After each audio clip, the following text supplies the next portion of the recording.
Alright, so I need to find all the zeros of f of x 2x to the fourth minus 7x third minus 8x squared plus 14x plus 8. A couple of things. It's not 4 terms, so I can't use factoring by grouping. I don't have 3 terms, so I can't use the Xbox method. But those methods will come up later on. So I'm going to use the rational roots theorem. The first thing I'm going to do is I'm going to take the last term. What am I doing, class? Let's write it. Factors of, now you just take that number. Doesn't matter if it's positive or negative, it's 8.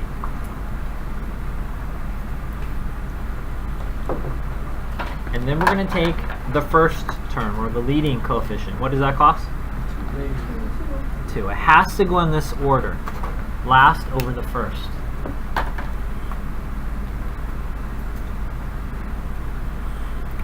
Okay. Now I'm going to divide each of the terms, but before I do that, I need the factors of 8. Class, what are 2 numbers that multiply to be 8? 1 and 8. 1 and 8.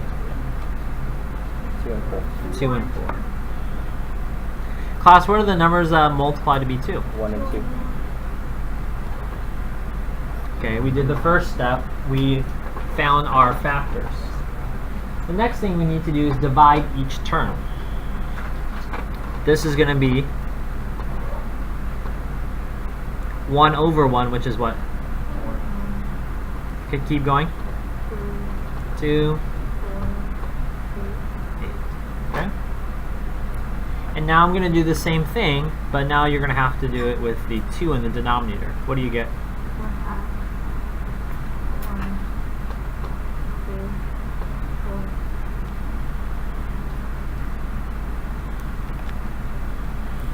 So just systematically go through and divide. Now I'm going to cross off any duplicates. Now when I say cross off the duplicates, I see the 1s there. I'm only going to cross off one of those. I still have to test this one, but I don't need to test it twice. Any other repeats, class? 2 and 4.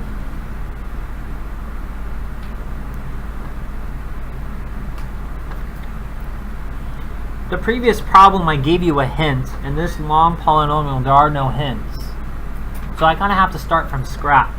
Count with me. Ready, set, go. 1, 2, 3, 4, 5. And then multiply that by 2.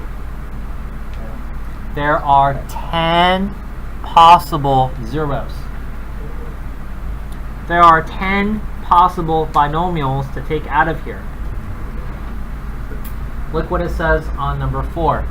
We have to test each one of those 10 to figure out if it's going to be a 0. Now, as you look at this, okay, so there's 5 here, 1, 2, 3, 4, 5. Those are positive, and you also have to do the negatives. Everyone say 1. 1. Start with 1, do the whole numbers, and last do the fractions. Let's go ahead and try 1.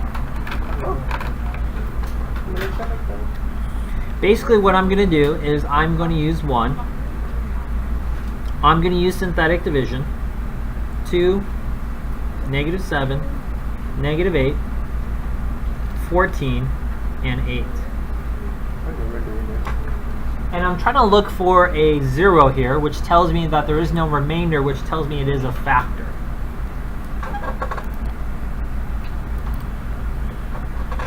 So I'm going to bring this down. I'm going to multiply. What do I get? Multiply, you get 2. Add down, what do you get? Multiply. -5. Add. -13. Multiply. -13. Add. 1. Multiply. 1. Add. 9. This tells us that I have a remainder. If it was a 0, it would be a factor by factor theorem. So I can say not f, not a factor. Let's try -1.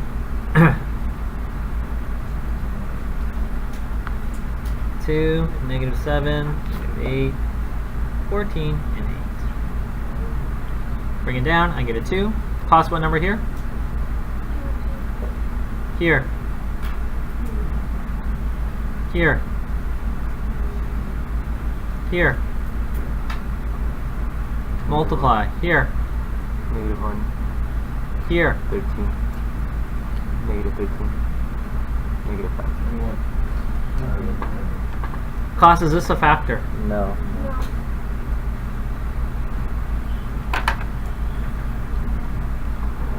Do you see how I'm going systematically through these?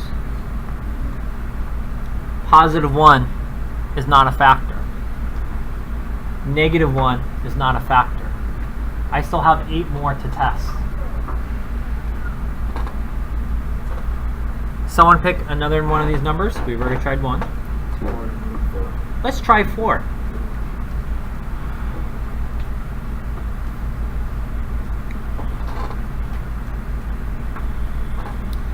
Two, -7, -8, 14, 8. 2. +1. -4. -2. 0. Everyone say yay. Yay. What does that mean? It's a factor. Oh, yes. +4 is a factor. I'm going to kind of highlight it for now. I know that 1 was not. Cross that off. +4. Well, what does that tell us? If I factor this, class, what does this become as a binomial? X minus 4. What does that 2 represent? 1 degree less, so 2x to the third. Keep going. Plus x squared. What? Plus x squared. 1 plus 1x squared. Minus 4x. Minus 2.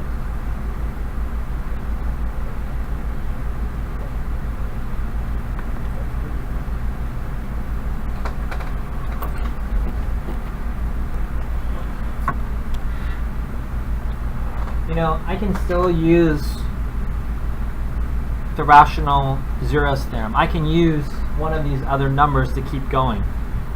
But I'm stopping and I'm thinking to myself, 1, 2, 3, 4 terms. How can I factor with 4 terms? Grouping. Let's try to factor by grouping. Because I don't really want to go back and test through that, right? If I have a true and steady method, use it. Class here, what's the GCF? X squared. What's left?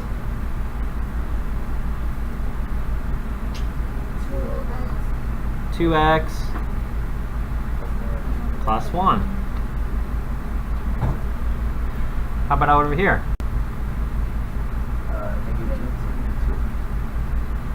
So x plus 1. Right? And you can always distribute to double check your answer. So I have x minus 4. Basically here I'm just factoring out a 2x plus 1.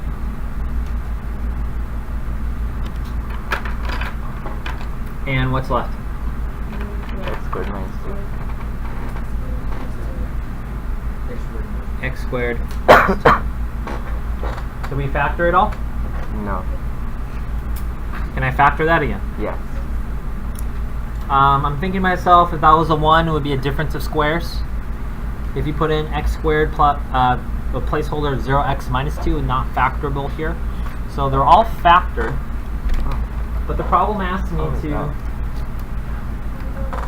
find all the zeros. So I just have to apply the zero product rule. Set it equal to 0.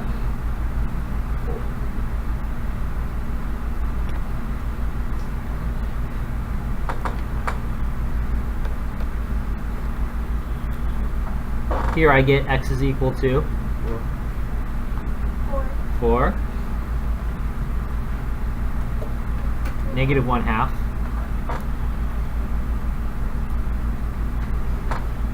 Take the square root. X is equal to positive and negative radical 2.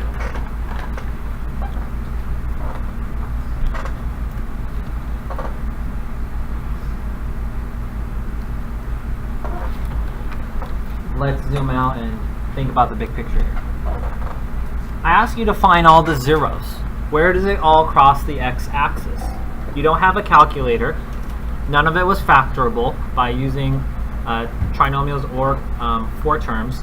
So I used the rational roots theorem. Look here. Do you see how when we used it, we found that 4 gave us a factor of 0? Do you see that here? Negative 1/2. Do you see it? This one did not come up because this is an irrational solution. Rational roots theorem only finds the rational roots, but it helps us figure out what this one as well.